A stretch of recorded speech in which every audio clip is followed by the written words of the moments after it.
Hey everybody, welcome back to the channel. Thank you so much for tuning in for another episode. Before we get started, I just want to make a shout out to our sponsor for this week, queerlybeloved.shop. They are your one-stop shop for all the queer Christian merchandise you could ever want. I'm actually wearing one of their shirts right now. It says Bad Theology Kills, and I really love this shirt because it reminds us that what you choose to believe actually has implications and consequences for other people's lives, whether positive or negative. And so if you want to go out there and find some really cool merchandise that supports the truth that God loves all people, including queer people, I invite you to go out to queerlybeloved.shop. Thank you so much, Queerly Beloved, for your support. There are a host of different reasons for which conversations about sexuality in the church break down to arguing or fighting or broken relationships. Some of those reasons are because of fear of new perspectives. Other reasons are because of baggage that we carry. Other reasons are just because of strongly held convictions that we are not willing to let go of. However, I believe that one of these factors stands above all the rest. And that's this. When we have conversations about sexuality in Christianity, we don't use the N-word enough. I think it's a 6-letter word that can make a world of a difference in these difficult conversations if we're to use it rightly. Now, before you grab your pitchforks and start sharpening them, and before anyone tries to revoke my black card, let me just assure you I stand by what I said, and I really do believe that if we start using the N-word in discussions about sexuality, it will actually help those conversations to become more productive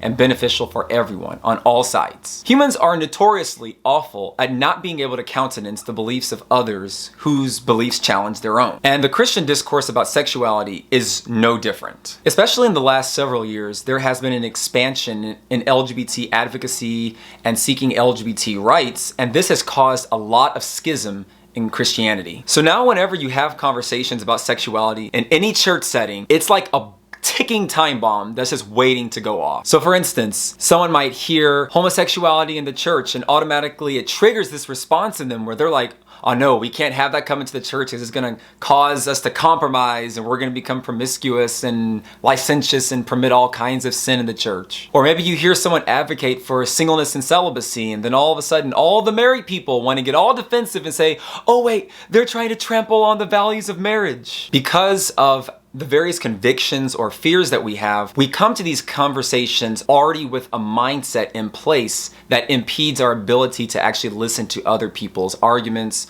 or ideas or opinions. It's kind of like a fight or flight response gets triggered inside of us, where instead of listening to what someone else has to say and honestly assessing if there's something I might be able to glean from that might deepen or inform or change what I believe, I've already made up in my mind that what they believe is wrong, and so I'm ready to run away from that or to fight against that thing without actually giving an honest listening ear to it. And again, in my opinion, if we were to start using the N-word, it would actually prevent us from doing that. And it would make the conversations more productive. Because we don't use the N-word when it comes to these very difficult, very heart-wrenching discussions, it leads to us getting into these back and forth conversations where people's feelings get hurt, where people feel distance from their faith community, where people actually come to believe that God is not for them or that the church is actually putting forward a picture of God that is untenable. We don't use the N-word, and because of that, we come to expect the worst about each other, whether about the integrity of someone's heart or about their intellectual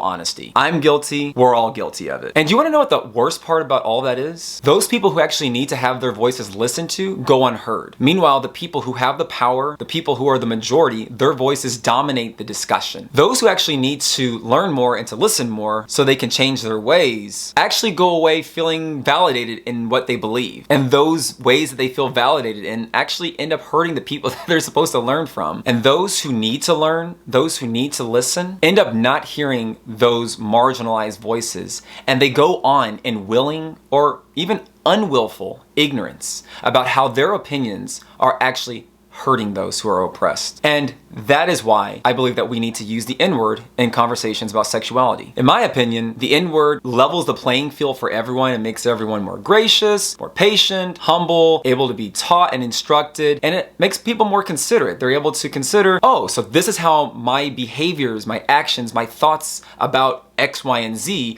affects the people that that topic is about. So now that you've had more than enough time to sharpen your pitchforks and try to figure out what that 6-letter N-word is, I'm just gonna tell you what it is. That wonderful 6-letter N-word is nuance. Big sigh of relief. Yes, nuance is the principle that I think that we need to have in these conversations so that they become more productive and so that we don't continue to proliferate ideas that are actually hurting the communities that we need to be ministering to. Nuance, very important. According to good old Merriam-Webster, nuance is a subtle distinction, variation, or quality. It is sensibility to, awareness of, or ability to express delicate shadings as of meaning, feeling, or value. To give you an idea of how nuance works or what nuance will kind of look like, take for example this color. What color is that in your mind? Most of you would probably say right off the bat, it's green. But a more nuanced perspective would probably get you to say it's more of a lime green or something along those lines. Similarly with this color here. Now, off the bat, you would probably say it's a blue or some kind of a greenish blue color or whatever. A more nuanced perspective, at least according to how I'm seeing it, is that it's kind of a teal color. Nuance basically gets us to say, okay, when I look at this thing in front of me, I think it's this, but I'm going to allow that thing to continue to display itself so that I can maybe see some other aspect of it that I hadn't seen before. Kind of like how we looked at this color and said, well, I think it's green, but a more nuanced perspective is that it's lime green. And then this color we thought was maybe a blue or some kind of a greenish blue, but a more nuanced perspective, it's that maybe it's some kind of a teal color. This kind of skill of recognizing the nuances in very complex topics that we have to develop if we're going to have meaningful conversations about the complexities of sexuality. Things are rarely as black and white as we like to imagine that they are. There's a lot more gray area than we're willing to admit. Now, some might get nervous when they hear nuance when it comes to these conversations. Whether you're very liberal or very conservative, sometimes we hear the word nuance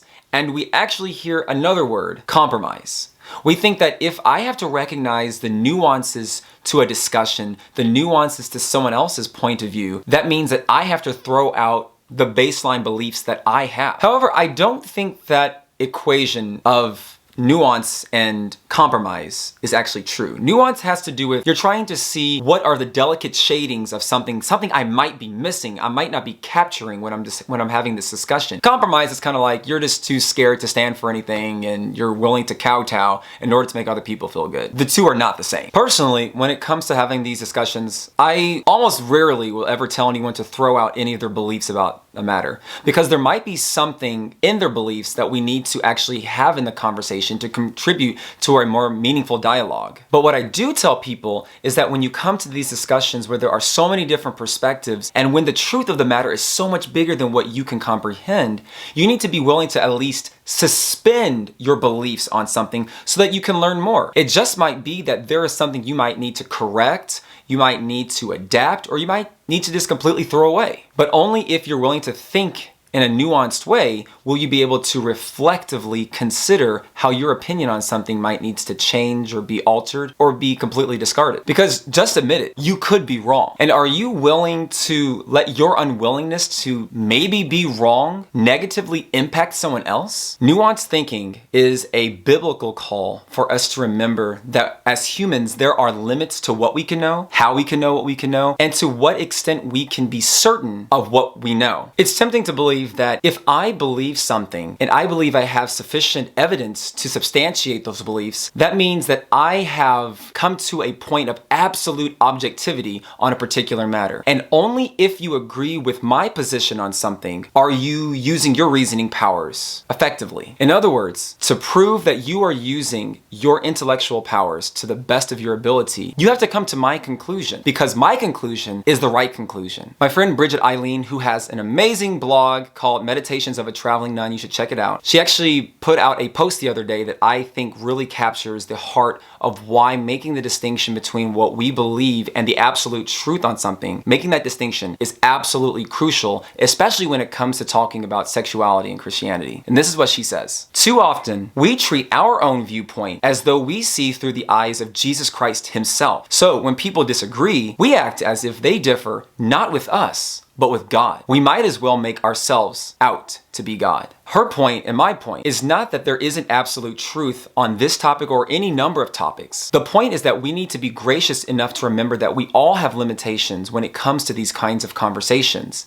And unless we're willing to use the N-word, unless we're willing to be nuanced in our thinking, we run the risk of blasphemy. When I have really deep conversations with people, I always like to say, if you aren't willing to be wrong about everything, you won't be able to be right about anything. And how so very true that holds for conversations about sexuality. Unless you are willing to be wrong about everything that you ever learned about sexuality, you can't start to be right about any aspect of it. My hope is that we go on this journey together, discussing the complexities of sexuality, talking about homosexuality, talking about marriage and celibacy, talking about all these really deep and complex topics. I'm really hoping that we will all be able to keep a listening ear and an open mind to nuanced perspectives. Until next time, everyone, grace and peace. Hey YouTubers, I hope you really enjoyed this video and I hope it was beneficial for you. If it was, I invite you to like, share, and comment below, please, respectfully. And also I invite you to subscribe and hit the notification bell so that you are alerted when I release any more content. Thank you so much.